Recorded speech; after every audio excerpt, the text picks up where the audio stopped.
Hello, I'm Matt, and welcome to this Science Challenge lesson. Now, for this lesson, I'm joined by Developing Experts resident scientist, Sam. Hello! During this lesson, we are going to practice all the skills we need to do science investigations. Now, first, let's have a think. Who are scientists? And what do they do? We want you to discuss this with your partner and use some of the images on the screen to help you. You've got 2 minutes.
Scientists are curious people who ask questions about the world around them. They conduct experiments, make observations, and discover new things every day. Scientists work in a variety of different places and use their amazing skills to complete their job. So what area of science is your favourite? Ooh, chemistry for sure. Well, you see, science is split into 3 different areas. You have biology, physics, and chemistry. Biologists study living things. And physicists study energy, time, and space. And chemists study reactions. In this lesson, we are going to be chemists, mixing things together and observing what happens and how they react. Excellent. As a chemist, I know that a chemical reaction will occur when I mix bicarbonate of soda with a solution of water, washing up liquid, and an acid. What do you mean by acid? Well, you'll have come across acids at home. So for example, vinegar is a type of acid, and vinegar you would put on your chips. Oh yeah, yummy. Yeah, another type of acid you've come across will be lemon juice that you put on your pancakes. Fantastic. And what happens when you mix them together then? Well, a chemical reaction will occur. Examples of chemical reactions are things like explosions. So think about fireworks on bonfire night. That's a chemical reaction. Smoke, and this one is going to produce a foam. Watch what happens. Okay.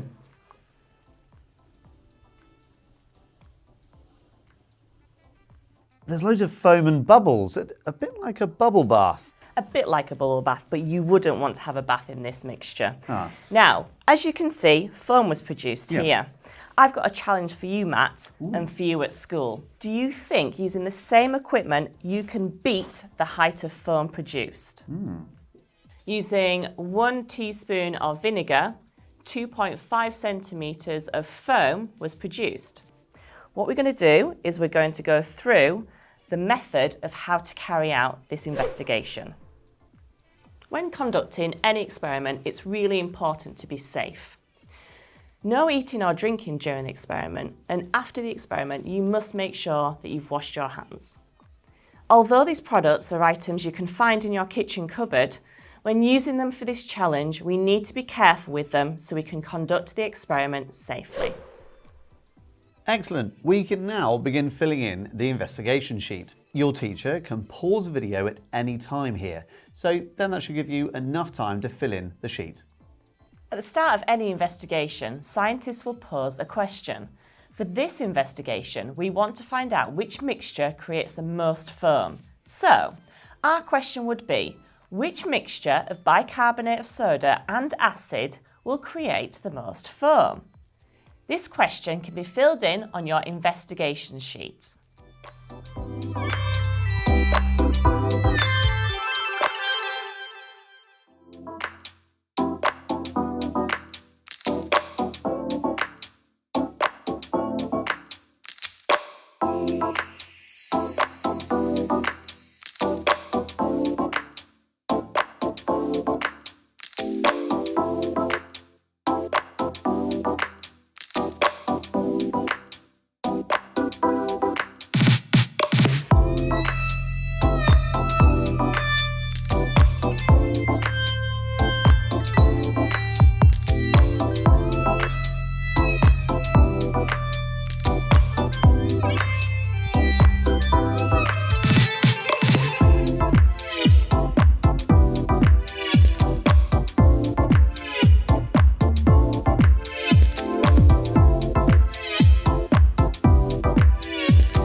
Next, we're going to need to think about the equipment that we need. For this experiment, we're going to need some plastic cups or beakers, like we've got here, some measuring spoons that you might use for cooking, measuring jugs, some bicarbonate of soda, a variety of different acids, and a large jug with water and a little washing up liquid. Now, this will have been prepared for you by your teacher. You're also going to need a ruler to accurately measure the height of the foam. So, it's time to fill in this equipment section of your investigation sheet. Good luck!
investigation, you are going to change one thing but keep everything else the same. This is to ensure a fair test. Thinking about the equipment we have here, have a discussion with your partner about what you could change to try to create more foam. You have 1 minute.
Here are some of the changes that we came up with. Wonder if they're similar to things that you said.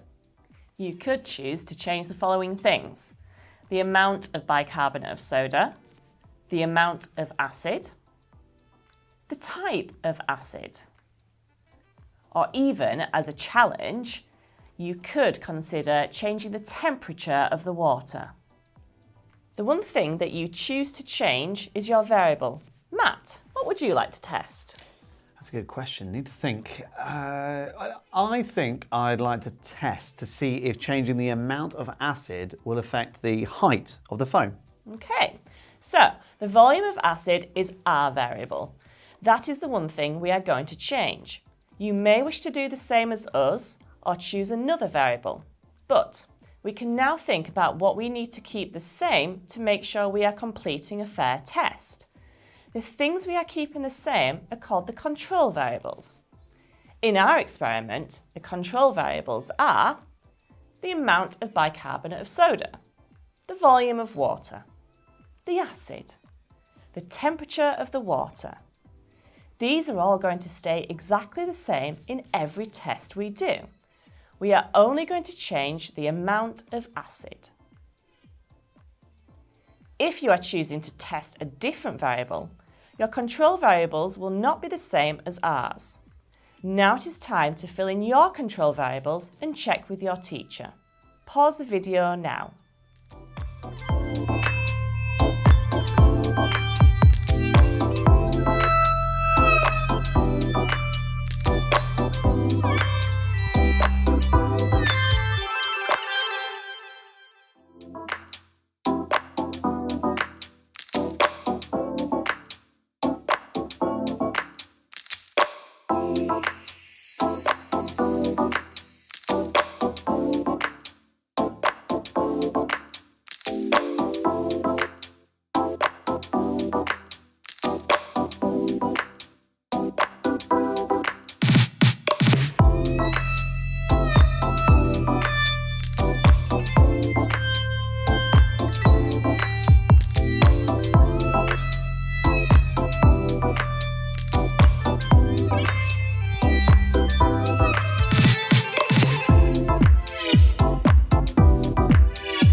Now we're going to think about the method. This is the step-by-step guide for how you're going to complete the experiment. Methods are instructions, so they should be numbered 1, 2, 3, and 4. Step 1. Using a measuring spoon, measure the bicarbonate of soda and put it in a cup. Step 2. In the measuring jug, measure 50 milliliters of water and add the acid. Step 3. Pour this solution into the cup. Step 4. Measure the foam and record your results. Step 5. Repeat the experiment, changing your variable each time.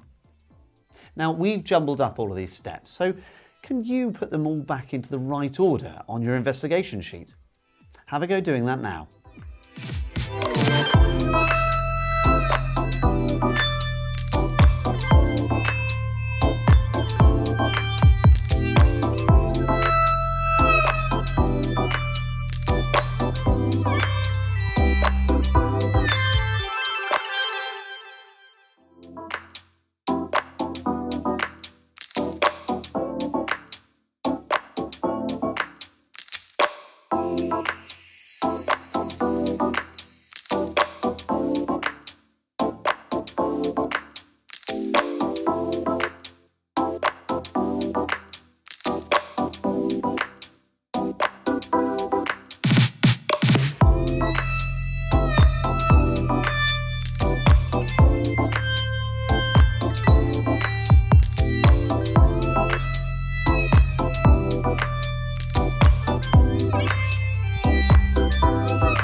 To accurately measure 50 millilitres of water, slowly pour the water up to the 50 millilitres line. Make sure your eye is in line with the 50 millilitres line. If you are using a ruler to measure the height of the foam, make sure your ruler is on the table. These are all things to make sure we are conducting a fair test. Now we are ready to make a prediction. A prediction is a guess. Don't worry about getting it right or wrong. The fun is not knowing and then testing to see what happens. Matt, our variable is the volume of acid we are mixing with the water. How many spoons of acid do you think will make the most foam? I think 1,000 spoons. Well, that would be hard to test. We would need a lot of acid for that and much bigger equipment. Yeah, fair enough. How could we measure the foam too? It would also take ages. A sensible prediction would be between 1 and 10 spoons, perhaps. Well, thinking about the equipment, the investigation you're conducting, and your one variable, it's time to pause the video here and make your own prediction.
It's almost time for the testing, but first we need to draw our results table.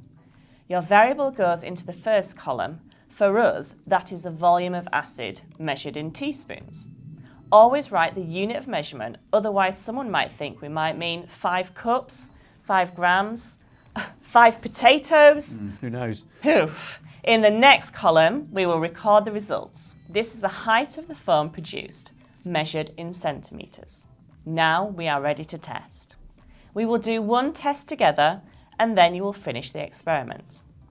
In this cup, I have 1 spoon of bicarbonate of soda, and here I have 50 millilitres of water mixed with 1 teaspoon of vinegar. So let's fill that in on our results table. Now I'm going to pour over the solution. Matt, be ready to measure. Using 1 teaspoon of vinegar, 2.5 centimetres of foam was produced. I will now write that down in my results table. So you're going to repeat the experiment, changing one thing each time. Remember, you'll need a new cup for each test, and make sure you fill your results table as well. So once you've finished your testing, write a conclusion. Remember, this is an explanation of what you have found out. Thank you so much, Sam. Well, hopefully you've all been able to write or draw about this incredible investigation. Remember, to conduct this investigation fairly and safely, you should only be changing one thing. Make sure everyone you are working with knows what that one thing is. Well, we're going to leave you to complete this investigation in your own time. You can then use the rest of the handout to record your results and write your conclusion. Please make sure that you share some of your results with us too.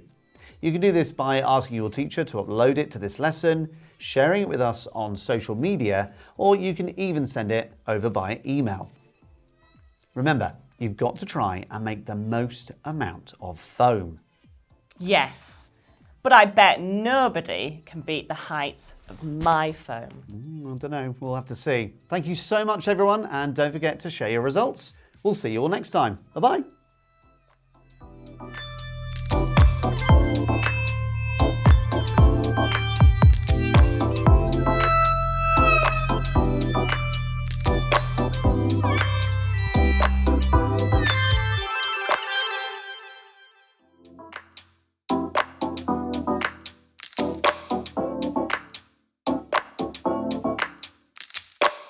you.